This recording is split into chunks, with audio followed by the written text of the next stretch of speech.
La campagna vaccinale in Sardegna, organizzata secondo logiche poco chiare e per niente efficaci, è quanto denunciano i progressisti in Consiglio regionale.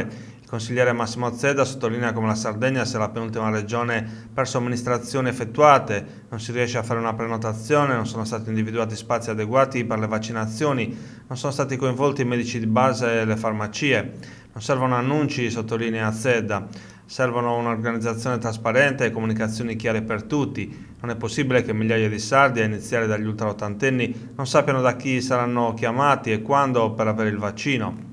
Come progressisti, sottolinea il capogruppo Francesco Agus, depositeremo nelle prossime ore una richiesta di accesso agli atti per capire come si stia procedendo per individuare le categorie più esposte. Diversi ordini professionali stanno stilando le anagrafiche, ma ancora non hanno avuto risposte. Allo stesso modo sono ancora in attesa di capire quando saranno vaccinate le categorie di pazienti con malattie croniche. Ancora una volta, prosegue Agus, la mancanza di trasparenza e di un piano di lavoro preciso e chiaro da parte del Presidente della Regione Cristian Solinas sta provocando problemi ai cittadini sardi.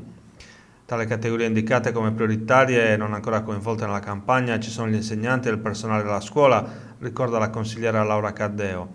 In una fase come questa non è accettabile, ancora di più in un momento in cui, lo dicono i dati nazionali, la riapertura delle scuole ha portato a un aumento dei casi sospetti.